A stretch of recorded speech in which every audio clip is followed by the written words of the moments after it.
الحمد لله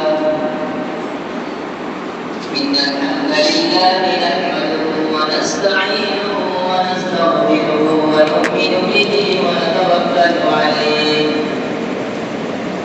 ونعوذ بالله من شرور أنفسنا ومن سيئات أعمالنا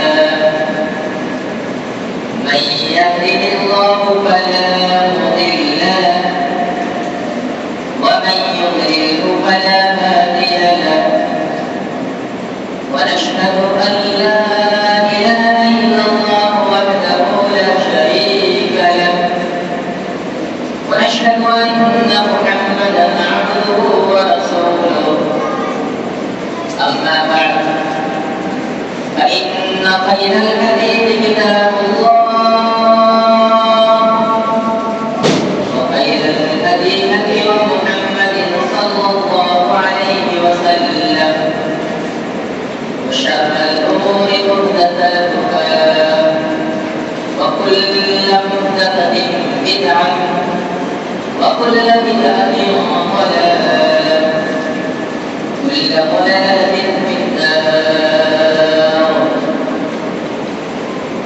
أعوذ بالله السميع العليم من الشيطان الرجيم. بسم الله الرحمن الرحيم. والقرآن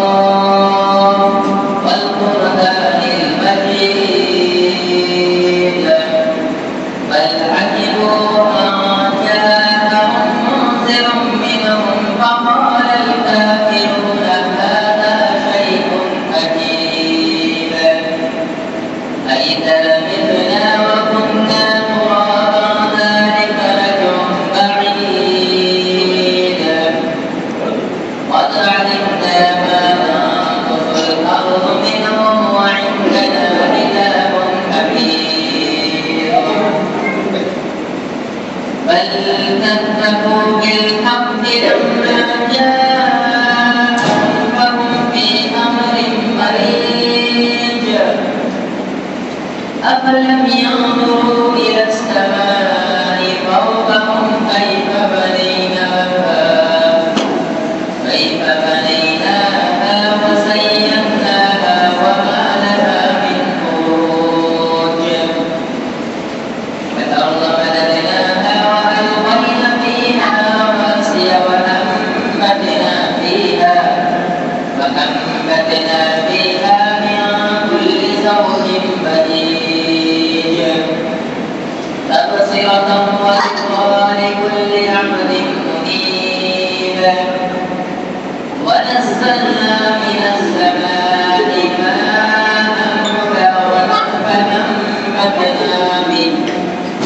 فأنبتنا به جنات وحب الحصيد والنخل باسقات لها طلع نضيد رزقا للعباد وأحيينا به بلدة ميتا كذلك الخروج كذبت قبلهم قوم نوح وأصحاب الرس وثمود وعاد وفرعون وإخوان لوط وأصحاب الأيكة وقوم تبع كل كذب الرسل فحق وعيد أفعينا بالخلق الأول بل هم في لبس من خلق جديد. وقال الله تبارك وتعالى في القرآن المجيد أعوذ بالله السميع العليم من الشيطان الرجيم. بسم الله الرحمن الرحيم. والذي خلقكم من نفس واحدة وجعل منها زوجها ليسكن إليها. قال النبي صلى الله عليه وسلم خيركم لأهله وأنا خيركم لأهلي. ابن ماجہ حدیث نمبر 1621 سورہ آراف آیت نمبر 199. حاضرین جمعہ، ہر قسم کی حمد و ثنا، کبریائی، بڑائی، بزرگی اس تنہا وحدہ لا شریک کے لیے لائق اور زیبا ہے، جو پوری کائنات کا حقیقی پالنہار ہے۔ بعد ان کی تو درود و سلام ہو دنیا میں جتنے بھی انبیاء کرام مقبول ہوئے، حضرت آدم علیہ السلام سے لے کر خاص کر جناب محمد رسول اللہ صلی اللہ علیہ وسلم پر، جن کے ذریعے ہمیں اسلام جیسی قیمتی دولت ملی۔ حاضرین جمعہ، ابھی میں نے جو آیت کریمہ سورہ اعراف کی آیت نمبر 190 پڑھی ہے، اس کے اندر اللہ تبارک و تعالیٰ نے انسان کے بارے میں شروعاتی چیزوں کو بتلایا ہے کہ کہاں سے کیسے انسان شروع ہوتا ہے۔ اللہ نے فرمایا وَالَّذِي خَلَقَكُم مِّن نَّفْسٍ وَاحِدَةٍ، کہ وہی ہے جس نے تمہیں نفس واحد سے پیدا کیا، پھر اس کا جوڑا بنایا، یسکن الیہا، تاکہ تم سکون حاصل کرو، گناہوں سے بچ جاؤ۔ سامعین، آج کا جو ہمارا ٹاپک ہے وہ خاص طور سے میاں بیوی کے سلسلے کے بارے میں ہے، کیونکہ اس کے بارے میں بھی ہمیں جاننا بہت ضروری ہے۔ بہت چھوٹی چھوٹی باتوں پر جو ہے گھر کا بالکل ماحول خراب ہو رکھا ہے، اور آدمی کو اصل دین کا پتہ نہیں کہ اسلام کے اندر یہ بھی اجازت ہے، یہ بھی جائز ہے، یہ بھی کر سکتے ہیں۔ ادھر شادی ہوتی ہے، کچھ دن ہوتے ہیں، کہیں پہ 5 دن، کہیں پہ 1 مہینہ، تو آپس میں لڑکا جو ہے باپ سے محبت کرنے لگ جاتا ہے، یہ باپ لڑکے سے محبت کرنے لگ جاتا ہے، یہ ساس بہو سے نفرتیں کرنے لگ جاتی ہے، یا پھوپھیاں نفرتیں کرنے لگ جاتی ہے، آپس میں جو ہے گھر کا ماحول بالکل خراب ہو جاتا ہے۔ تو آج کل میاں بیوی، عزیز و اقارب، خاندانوں، معاشرے کے اندر، گھروں کے اندر لڑائی کرنے کی خطرناک بیماری پائی جا رہی ہے۔ اس کے بے انتہا نقصانات ہیں، کافی نقصان جو ہے انسان خود اپنے آپ ہی اپنے گھروں پر کرتا ہے۔ اس کی وجہ یہ بھی بن جاتی ہے کہ آدمی کی روزی میں برکتیں بھی چلی جاتی ہے۔ میاں بیوی ٹھیک نہیں ہے، شوہر کام پہ جاتا ہے، آپس میں دونوں جاتے ٹائم مجھے جاتے وقت بھی لڑتے رہتے ہیں، نہ وہ ایک دوسرے کو دعا دے پاتا ہے، نہ ایک دوسرے کو دعا دے پاتے ہیں۔ اسی طرح سے آخرت کا عذاب، اللہ کے عذاب کو دعوت دیتے ہیں، اس سے مال کا بھی انہیں نقصان ہوتا ہے، جان کا بھی نقصان ہوتا ہے، اور اپنی آخرت کو بھی برباد کرتے ہیں۔ اس کی وجہ سے تعلق ٹھیک نہ ہونے کی وجہ سے آج ہم دیکھ رہے ہیں کہ کئی جگہ خرابی ہو رہی ہے، چھوٹی چھوٹی باتوں کو لے کر ایک دوسرے کا گھر اجڑ رہا ہے، اور گھر اجڑنا چھوٹی موٹی باتیں نہیں ہے، یہ زندگی بھر کا مسئلہ ہے۔ اسی طرح سے قتل و غارت، طلاق ہو جاتی ہے، آپس میں ایک دوسرے کے جو ہے لوگ دشمن بن جاتے ہیں، رشتے دار دشمن بن جاتے ہیں۔ پہلے محبت تھی، رشتہ ہوا، رشتہ ٹوٹ گیا، ایک رشتے کی وجہ سے 7 نسلوں تک آپس میں دشمنیاں چلتی ہے، آپس میں نفرتیں چلتی ہے، آدمی اپنا خود کا خون جلاتا ہے، خود کا پریشان ہوتا ہے، خود اپنے آپ کو نقصان کی طرف لے جاتا ہے۔ ہمیں یہ بات یاد رکھنا، اصل اگر اس پر غور فکر کیا جائے تو یہ جو لڑائیاں کرانے والا ہے، اصل جو اس کے اندر جو چھپا ہوا ہے وہ ہے شیطان۔ شیطان ہمارا کل دشمن ہے۔ اللہ تبارک و تعالیٰ نے فرمایا کہ شیطان لکم عدو مبین، شیطان جو ہے تمہارا کل دشمن ہے۔ تو ہماری لڑائیاں رشتے داروں سے نہیں ہے، لڑائیاں ہماری بیوی سے نہیں ہے، لڑائیاں بیوی کی بھی شوہر سے نہیں ہے۔ ایسا کوئی نہیں سکتا کہ جس نے آپس میں ایک دوسرے کو پسند کیا ہو، جنہوں نے یہ وعدہ کیا ہو کہ ہم زندگی بھر ساتھ رہیں گے، مرتے دم تک ساتھ رہیں گے، تو ان دونوں کے درمیان نفرتیں کیسے ہو سکتی ہے؟ تو سب سے پہلے جو حملہ ہوتا ہے وہ شیطان کا حملہ ہوتا ہے۔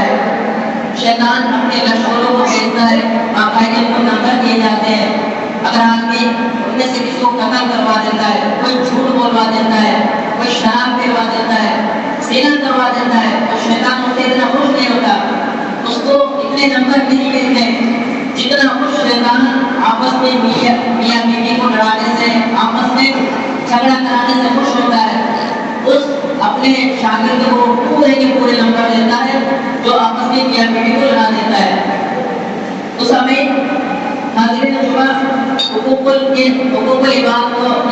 عبادات کو کرنا بہت ضروری ہے۔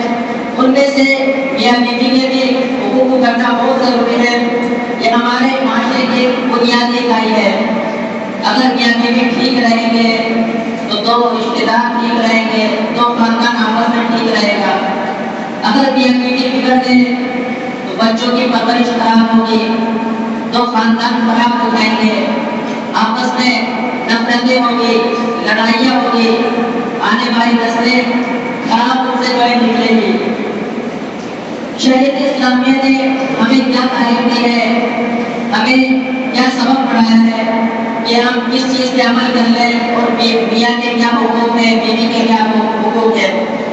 حدیث میں آتا ہے حضرت معاویہ رضی اللہ عنہ کہتے ہیں کہ میں نے رسول اللہ صلی اللہ علیہ وسلم سے پوچھا، کیا کلمہ یا سوچ کہ بیویوں پر ہمارے کیا حقوق ہے، یعنی ہم بیویوں کے لیے کیا کام کریں، ہمارا کیا کیا فرض بنتا ہے، کیا کیا ذمہ داری بنتی ہے۔ تو رسول اللہ صلی اللہ علیہ وسلم نے فرمایا کہ جو تم کھاؤ اسے کھلاؤ، جو تم پہنو اسے پہناؤ، اور چھوٹی چھوٹی بات ہو جائے تو انہیں گھر سے باہر نہ نکالو، ہو جائے تو یہ کہ کچھ دنوں کے لیے، کچھ ٹائم کے لیے، کچھ گھنٹہ کے لیے آپس میں نہ بولو، لیکن انہیں ذلیل نہ کرو، گھر سے باہر نہ نکالو۔ تیسری بات یہ کہ ان کے چہرے پر تھپڑ نہ مارو، ان کو نہ مارو۔ تو یہاں سے معاملہ یہ بگڑتا ہے، اگر عورت سے کچھ غلطیاں ہو جاتی ہے تھوڑی چھوٹی موٹی باتیں، تو مرد حضرات اپنے آپ کو جو ہوشیار سمجھتے ہیں، اپنے آپ کو بڑا سمجھتے ہیں کہ میں اس سے دمنے والا نہیں ہوں۔ اکثر کرو گے یہ معاملہ میں جاتا ہے، عورتیں سوچتی ہیں کہ میں اس سے دمنے والی نہیں ہوں، یا مرد سوچتا ہے کہ میں اس سے دمنے والا نہیں ہوں، تو یا تو وہ غلط بول دیتی ہے عورتیں، یا مرد حضرات جو ہے اسے مان دیتا ہے اپنے آپ کو اونچا دکھانے کے لیے، اپنے آپ کو بڑا دکھانے کے لیے۔ یا دوسری وجوہات ہو سکتی ہے، گھر والے، اس کی ساس وغیرہ، لڑکی کے ماں دیکھتی اس کی غلطیاں، وہ باتیں بتلا دیتی ہے، تو اس باتوں کو لے کر وہ اسے ماننے لگ جاتا ہے۔ اس کا کہنے کا مطلب یہ ہے کہ عورت جو ہے ماں سے کبھی سیدھی نہیں ہوگی، ماں سے کبھی سیدھی نہیں ہوگی، ماں سے معاملہ اور زیادہ گڑبڑ ہو جائے گا، بلکہ تم اپنا نقصان کرو گے اگر تم نے ہاتھ نہ دیا۔ کئی دنوں تک وہ جتلائے گی بھی، بار بار اس بات کو لے کر دہرائے گی بھی، اس سے تمہارے ذہن کام نہیں کرے گا، نہ کام میں من لگے گا، نہ کسی اور چیز میں من لگے گا۔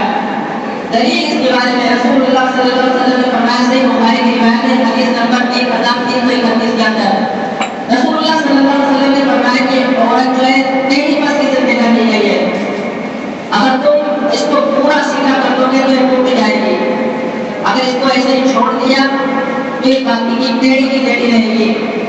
تو ہماری یہ خواہش ہے، اگر ہم یہ چاہتے ہیں کہ عورت بالکل سیدھا ہو جائے، پوری ہماری بات مانے، تو یہ بات ہمیں ذہن سے نکال دینی ہوگی۔ اگر ہم نے اس کو ایسے ہی چھوڑ دیا تو یہ بھی غلط ہے۔ چھوڑنے کا مطلب یہ کہ اس کی اصلاح بھی کرتے رہنا ہے کہ آج جو غلط کام کر رہے ہو، یہ کام ٹھیک نہیں کر رہے ہو، تو یہ تصور ہمیں ذہن سے نکالنا ہے کہ عورت ہماری مکمل بات مانے گی، یہ کبھی نہیں ہو سکتا۔ یاد رکھو کچھ چیزیں عورت کے اندر حسن بھی ہوتی ہے، مختلف معاملات، اگر یہ حسن ظاہر ہو جائے تو پھر زندگی میں مزہ بھی نہیں آتا۔ کچھ لگتے جو اچھے بھی لگتے ہیں، تو کوئی چیزوں کو اگر وہ ضد نہ کرے تھوڑی چھوٹی باتوں میں تو تم جو ظاہر ہو جاتا ہے کہ آدمی جو ہے، مثال کے طور پر بچے کی مثال لے لیجیے آپ، اگر وہ کسی چیز کے لیے ضد نہ کرے، کوئی چیز نہ مانگے، ایسے سست سا پڑا رہتا ہے، لیکن اگر کوئی بچہ کہے کہ مجھے یہ چیز اچھی لگتی ہے تو آپ کو دلاتے ہیں اور وہ خوش بھی ہوتے ہیں کہ میرے بیٹے نے یہ چیز مانگی ہے۔ تو عورت جو ہے اگر چھوٹی چھوٹی باتوں میں اگر کچھ نخرے کرتے ہیں، جسے اپنی زبان میں کہتے ہیں، تو اسے برداشت کرنا سیکھیں۔ تو ٹیڑھی کے اور مسئلے کے ٹیڑھا ہونے میں ایک حسن ہے، چھوٹی چھوٹی باتوں کو ہمیں مکمل نہیں لینا کہ آپ جو ہے یہ بات مانی ہے تو مانیے. آپس میں ہوتا ہے کہ ضد کر لیتے ہیں, نہیں میں یہ کروں گی تو یہ کروں گی, میں یہ کروں گا تو یہ کروں گا. ایسا نہیں, بلکہ کوشش تو یہ کریں ہم خود جھک کے چلے, ہم خود جھکنے کی کوشش کریں, کیونکہ جو درد جتنا ہردار ہوتا ہے اتنا جھکا ہوا ہوتا ہے, اتنا اس سے لوگ فائدہ اٹھاتے ہیں. حدیث میں آتا ہے تقریر کی مثال میں بتاتا ہوں آپ کو. حضرت عائشہ رضی اللہ عنہا کا جو ہے ہاتھ گم ہو گیا, ہاتھ گم ہو گیا. بالکل ضروری کام کے لیے صحابہ کرام کے ساتھ رسول اللہ صلی اللہ علیہ وسلم ساتھ میں نکلے. حضرت عائشہ رضی اللہ عنہا کا ہاتھ گم ہو گیا. عائشہ نے کہا یا رسول اللہ میرا ہاتھ گم ہو گیا. تو اگر آپ رسول اللہ صلی اللہ علیہ وسلم چاہتے تو حضرت عائشہ کو فوراً ڈانٹ دیتے کہ تجھے آج کی سوچی پڑی ہے, یہاں پہ ہم کام سے آئے ہوئے ہیں, ہمیں کہاں جگہ پہ جانا ہے. تو آپ نے ڈانٹا نہیں, اگر صحابہ کرام سے ظاہر نہیں ہوئے تو آپ کو ادھر ادھر تلاش کرو. تو ڈانٹا نہیں ہے, کوئی چیزوں میں ہمیں برداشت نہیں کرنا ہے. اگر کوئی چیز مانگ رہی ہے اور اگر ہے کہ مجھے بات چیز چاہیے تو لا کے دے دے, کون سا بڑھ اس پہ کوئی بڑی بات ہو گئی. لیکن گھر میں جو ہے اس میں بھی کافی باتیں بناتے ہیں. اکثر ہوتا ہے کہ اگر مرد حضرات نئی نئی شادی ہوتی ہے تو وہ ہر کسی کی چاہت ہوتی ہے کہ بیوی کو کچھ لا کے دے, تو وہ کچھ مٹھائیاں لا کے دیتا ہے, کھانے کی چیزیں چھپا کر لا کے دیتا ہے. اگر گھر والے کوئی دیکھ لیتے ہیں تو بالکل جو ہے معاملہ پورا گھر کا نرم ہو جاتا ہے. تو ایسا نہیں ہونا چاہیے بھائی, اس نے شادی کی ہے, اپنے گھر لایا ہے, اس کی ذمہ داری بنتی ہے, وہ اس کے اوپر حاکم ہے اور حاکم اسے حکومت کرائے گا, اس کی ذمہ داری ہے. تو اس بات کو میرے گھر میں بڑا وبار آ جاتا ہے. اسی طرح سے ایک موقع میں رسول اللہ صلی اللہ علیہ وسلم نے فرمایا اگر عورت کی کچھ عادتیں تمہیں بری لگتی ہے تو کچھ ایسی عادت بھی تو ہوگی تمہیں اچھی لگتی ہو, یعنی اس کی برائی کی طرف مت دیکھو, اس کی اچھائی بھی دیکھو. جب تمہارے لیے اپنے آپ کو تمہارے سپورٹ کر دیا, اپنے آپ کو اپنے گھر والوں کو چھوڑ کے آئیے, اپنی ماں اور بہنوں کو چھوڑ کے آئیے, اپنے گھروں کو چھوڑ کے آئیے. وہ تم سے پہلے اٹھتی ہے, تمہارے بات میں سنتی ہے, تمہارے بات میں کھانا کھاتی ہے. تو ہر وقت جو ہے اس کی برائیوں کی طرف نہ دیکھو بلکہ اچھائیاں بھی دیکھو کہ ہمارے میرے ساتھ جو کس طرح سے نبھا رہی ہے, میری اولاد کی پرورش کر رہی ہے, مجھے کھانا کھلاتی ہے, میرے ماں کھانا کھاتی ہے. یہ سب چیزیں ذہن میں رکھ کر ہم چلے, بلکہ ہر وقت یہ نہ دیکھیں کہ غلطی کو نشانہ بناتا ہے. ہماری بھی سوچ یہ بن رہی ہے کہ یہ کیا غلطی کرنے والا ہے, یہ کیا غلطی کرنے والا ہے. آپس میں ایک دوسرے کی غلطی کو دیکھتے رہتے ہیں, ایسا نہیں ہونا چاہیے. بند گھڑی کی جو ہے دن میں ایک مرتبہ صحیح ٹائم دیتی ہے, تو ہمیں اس مکھی کی طرح نہیں بننا ہے جو پورا جسم چھوڑ دے صرف وہیں پر بیٹھے جہاں پہ سخت لگا ہوا ہو. مکھی اتنا اچھا جسم ہے, سب کچھ چھوڑ کے وہیں پر بیٹھتی ہے جہاں پر گندگی لگی ہو, جہاں پر سخت لگا ہو. تو یہی ہماری عادت بنی ہوئی ہے, اس کی پوری اچھائی کو چھوڑ دیتے ہیں. تو ہماری کتنی خدمتیں کرتی ہے, ہمارے جوتے صاف کرتی ہے, ہمیں کھانا کھلاتی ہے, بچوں کی پرورش کرتی ہے. ایک چھوٹی سی بات اگر بگڑ جائے تو اس پہ جو ہے مرد حضرات بالکل آپے سے باہر ہو جاتے ہیں, غصہ ہو جاتے ہیں. ایسا نہیں کرنا ہے, بلکہ ہمیں تکلی کی طرح بننا ہے جو کانٹوں کو چھوڑ کے کانٹوں کی طرف دھیان نہیں دیتی ہے بلکہ وہ پھول کو دیکھتی ہے. تو ایسا بننا ہے.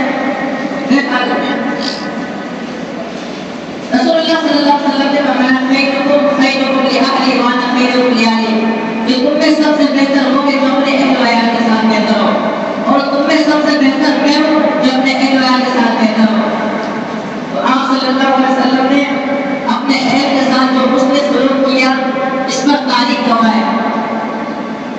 کہ آپ صلی اللہ علیہ وسلم کا جب وصال ہوا تو اس وقت آپ کے پاس 2 بیویاں تھی. ایک بیوی سے بھی جو ہے آپ کو کوئی شکایت نہیں تھی, ایک بیوی سے بھی کبھی شکایت نہ تھی. حضرت خدیجہ رضی اللہ عنہا جب آخری وقت آیا تو انہوں نے اپنی بیٹی فاطمہ کو رسول اللہ صلی اللہ علیہ وسلم کے پاس بھیجا. تو چھوٹی چھوٹی باتیں اگر ہم گھر میں کرتے ہیں کہ بیوی کے ساتھ یہ کر دیا, اگر الفاظ بولتے ہیں تو گھر والے جو بالکل بگڑ جاتے ہیں. میں آپ کو حدیث سنا رہا ہوں. حضرت خدیجہ رضی اللہ عنہا کا جب آخری ٹائم آیا تو انہوں نے اپنے ابو جی یعنی آپ صلی اللہ علیہ وسلم کے پاس اپنی بیٹی کو بھیجا فاطمہ کو, کہا کہ اپنے ابو کے پاس جاؤ اور میرے لیے چادر لے کر آؤ, ایک چادر لے کر آؤ. رسول اللہ صلی اللہ علیہ وسلم نے کہا کہ ایسا کیا کام آ گیا, کہا کہ اما جان جو چادر منگا آپ صلی اللہ علیہ وسلم جو ہے اپنی بیٹی فاطمہ کے ساتھ پیچھے پیچھے آ گئے تو کہا کہ کیا منظر ہے؟ کہا کہ یا رسول اللہ آپ اس وقت جو میری حالت دیکھ رہے ہو سکتا ہے لگتا ہے میرا آخری ٹائم ہو سکتا ہے جانے والے کو میری چاہت یہ کہ آپ کے جو ہے چاچا کی مجھے دفن کیا جائے. تو رسول اللہ صلی اللہ علیہ وسلم نے جو الفاظ کہے جو جملے دہرائے وہ یہ کہ آپ صلی اللہ علیہ وسلم کی آنکھوں میں آنسو آ گئے. کہا خدیجہ تو نے صرف چادر کی بات کی ہے, تو صرف چادر کی بات کی ہے, یہ عورت دیجیے کہ لاتے کری کہ اگر تم مجھ سے اپنے جسم کی چمڑی کی مانگے میں وہ بھی تجھے اتار کے دے دوں. تو ایسے بھی رسول اللہ صلی اللہ علیہ وسلم نے بیویوں کے ساتھ محبت کی ہے. اسی طرح سے حضرت عائشہ رضی اللہ عنہا کہتی ہے کہ آپ صلی اللہ علیہ وسلم اکثر جو ہے خدیجہ الکبریٰ کا ذکر کیا کرتے تھے. ایک مرتبہ مجھ سے رہا نہ گیا, عورت کی عادت یہ ہوتی ہے, میں نے کہا یا رسول اللہ بار بوڑھی عورت کیوں ذکر کرتے ہیں؟ فرمایا عائشہ مجھے خدیجہ کے بارے میں کوئی تکلیف نہ دو, کیونکہ جب پورے مکہ نے میرا انکار کیا تھا, پورے مکہ نے مجھے جھٹلایا تھا, کوئی میری طرف نہیں آ رہا تھا, تو سب سے پہلے اس نے میرا اظہار کیا تھا, سب سے پہلے اس نے مجھے پیغام میں نکاح کیا تھا.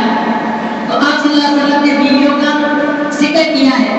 اگر ہم ذکر کریں اس انداز میں تو گھر میں جو ہے کافی معاملات خراب ہو جاتے ہیں. اسی طرح سے حضرت عائشہ رضی اللہ عنہا جو ہے اپنی محبت کیوں بھی بیان کرتی ہے, کیوں بھی بتلاتے ہیں کہ ایک دن جو ہے رسول اللہ صلی اللہ علیہ وسلم مکے سے واپس لوٹ رہے تھے. مکے سے واپس لوٹ رہے تھے تو میرے سر میں سخت درد ہو رہا تھا. میں نے کہا وہاں سے کہ میں پھنسا گیا, میرے سر میں درد ہو گیا. تو رسول اللہ صلی اللہ علیہ وسلم نے جو جملے استعمال کیے, کہا عائشہ یہ تیرے سر میں درد نہیں ہے بلکہ یہ میرے سر میں درد ہے. ایسے بھی جو الفاظ آپ صلی اللہ علیہ وسلم کی بیویوں کے ساتھ استعمال کیے. اس طرح سے کسی طرح سے صحیح مسلم کی روایت ہے حدیث نمبر 718, حضرت عائشہ رضی اللہ عنہا اپنی محبت کو بیان کرتی ہے کہ رسول اللہ صلی اللہ علیہ وسلم جس برکت سے یا میں جس برکت سے پانی پیا کرتی تھی, رسول اللہ صلی اللہ علیہ وسلم باقاعدہ پوچھا کرتے تھے عائشہ بدلا تو نے اپنا منہ کہاں پہ لگایا, اپنا ہونٹ کہاں پہ لگایا؟ تو حضرت عائشہ بتاتی تھی اور آپ صلی اللہ علیہ وسلم وہاں پہ جو ہے منہ لگا کے پانی پیا کرتے تھے. تو اس سے بھی جو ہے آپس میں محبت ہوتی ہے, گھر ایسے بھی نہیں کرتے ہیں. اسی طرح سے ایک مرتبہ جو ہے کسی سفر کا دور تھا, کسی سفر میں جا رہے تھے تو حضرت عائشہ رضی اللہ عنہا اور آپ صلی اللہ علیہ وسلم آپس میں دونوں نے بات کی, کہا کہ آؤ عائشہ دوڑ لگاتے ہیں. کہا کہ ٹھیک ہے. جب دوڑ لگائی تو حضرت عائشہ رضی اللہ عنہا جو آگے نکل گئی, آپ صلی اللہ علیہ وسلم پیچھے رہ گئے. کچھ دنوں کے بعد ایسا معاملہ ہو رہا ہے, کہا کہ پھر سے جو ہے ہم ایسا کام کرتے دوڑے لگاتے ہیں. تو پھر آپ صلی اللہ علیہ وسلم آگے نکل گئے کیونکہ اس وقت حضرت عائشہ تھوڑی موٹی ہو گئی تھی, سب پہ چربی آ گئی تھی. تو اس حدیث سے پتہ چلا کہ جب نئی نئی شادی ہوتی ہے, ہر شوہر کی خواہش ہوتی ہے کہ اپنی بیوی کے ساتھ گھومنے کے لیے جائے, ٹہلنے کے لیے جائے, یا بیوی کی خواہش ہوتی ہے کہ میں اپنے شوہر کے ساتھ گھومنے کے لیے جاؤں. تو حدیث سنانے کا مطلب یہ ہے کہ اللہ کے رسول صلی اللہ علیہ وسلم نے بیویوں کے ساتھ ایسے بھی دل لگی کی ہے, آپ نے کھیلا بھی ہے, آپ ٹہلنے بھی گئے. اور جب نئی نئی شادی ہوتی ہے ٹہلنے کے لیے جاتے ہیں تو آپس میں جو ہے دونوں کو غلط الفاظ سننے کو ملتے ہیں کہ آپ سے جو ہے بیوی کا غلام ہو گیا, جوڑ کا غلام ہو گیا. تو ایسا نہیں ہونا چاہیے. آپ صلی اللہ علیہ وسلم نے ایسا کیا کہ ہے بیوی کو کیا دیا لائے, نہ آگے نسلیں چلیں. اللہ نے فرمایا دیا تم لے لینا تاکہ تم سکون حاصل کرو, برائیوں سے بچ جاؤ, اس کے ساتھ پورے زندگی گزارنی ہے. اس طرح سے آپ صلی اللہ علیہ وسلم نے بیویوں کے ساتھ سلوک کیا ہے. ان سب چیزوں کی اجازت جو اسلام نے دی ہے. جب شادیاں ہوتی ہیں تو بیٹی پہ کافی ظلم ہوتا ہے. ہاں, لوگ تو سمجھتے ہیں کہ اسی کے اوپر جو پورا کام کرنا فرض ہے. یہ بات بھی یاد رکھو, اسلام کو پڑھ کے دیکھو. اسلام نے یہ فرض نہیں کیا کہ ساتھ کی جو ہے پوری ذمہ داری جو ہے بہو کے اوپر ہوگی. ان کی گھر کی کوئی ذمہ داری نہیں, اصل ذمہ داری جو شوہر کی ذمہ داری ہوتی ہے. ہاں, اگر وہ ساس سسر کا کام کرے گی, گھر والوں کا کام کرے گی, اسے ثواب ملے گا. نہیں کر سکتے. تو سامعین کرام، کہنے کا مطلب یہ کہ آپس میں جو ہے میاں بیوی میں ناراضگی ہو جاتی ہے تو ان چیزوں کو ہمیں ایک دوسرے کو نظر انداز کرنا ہے، ایک دوسرے کو ذہنوں میں نہیں لینا ہے. صحیح بخاری کی روایت میں آتا ہے آپ صلی اللہ علیہ وسلم نے فرمایا کہ عائشہ جب تم ناراض ہوتی ہو تو مجھے پتہ چل جاتا ہے، جب تم ناراض ہوتی ہو تو مجھے پتہ چل جاتا ہے. محبت کے لیے آپ صلی اللہ علیہ وسلم کی کہا کہ جب تم ناراض ہوتی ہو، جب قسم لیتی ہو، قسم کھاتی ہو تو کہتی ہو رب ابراہیم کے رب کی قسم، اور جب تم خوش ہوتی ہو، جب حلف لیتی ہو، قسم کھاتی ہو تو کہتی ہو کہ رب محمد کے رب کی قسم.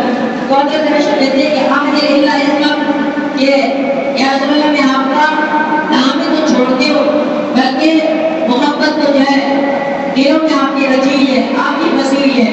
تو سمجھ ناراضگی ہوتی رہتی ہے آپس میں، لیکن ہمیں یہ دیکھیے یہ ناراضگی کو بالکل پکڑ کر آتے ہیں. بیٹی جب ناراض ہو جائے، اکثر گھر کا ماحول ہے تو ناراضگی میں وہ کام کرنا تو نہیں چھوڑتی اور تمہیں بھی نہیں چھوڑتی. اکثر آپ نے دیکھا ہوگا کہ جب ایک دن سے کچھ چھوٹی موٹی باتوں کی ناراضگی ہو جاتی ہے، آپس میں نہیں بولتی تو وہ تمہیں جو ہے کھانا بھی بنا کے دیتی ہے، تم سے نہیں بولتی. اگر وہ اشارہ کر وہ چمچ بنا دیتی ہے یا اپنے بچے کے ذریعے سے بنا دیتی ہے کہ یہ چیز یہاں پہ رکھی ہوئی ہے. جب تمہارا کام کا ٹائم ہوتا ہے تمہارے جوتے بھی صاف کرتی ہے، باقاعدہ کپڑے بھی صاف کرتی ہے، یہاں تک کہ تم گھروں سے باہر نکلتے ہو تو وہ تکتی رہتی ہے جب تک تم اوسر نہیں ہو جاتے ہو، وہ دیکھتی رہتی ہے. تو وہ ناراضگی میں جو ہے بولنا چھوڑتی ہے، محبت کرنا نہیں چھوڑتی. سامعین اگر ہم اسی طرح سے چلیں، اللہ نے فرمایا کہ تمہیں نفس سے والذی خلقکم من نفس واحدہ، نفس واحدہ سے تمہیں پیدا کیا ہے، اس کا ایک جوڑا بنایا ہے تاکہ تم سکون حاصل کرو، اچھی زندگی گزارو، اچھے سے رہو. تو تقریر کا خلاصہ یہ ہے کہ اسلام نے ہمیں ان چیزوں کی اجازت دی ہے تو ہم بڑے بھی جو ہے ہماری مائیں کو بھی سمجھائیں کہ بھائی ایسا کر سکتے، اسلام نے ہمیں اجازت دی ہے. چھوٹی چھوٹی باتوں کو لے کے غصہ ہوتا رہتا ہے کہ بیویوں کے ساتھ ایسے کر رہا تھا، اس نے یہ کیا، یہ چیزیں لا کے دی، ان چیزوں میں دھیان نہیں دینا ہے. اس سے اور میاں بیوی کو بھی آپس میں ناراض نہیں ہونا ہے.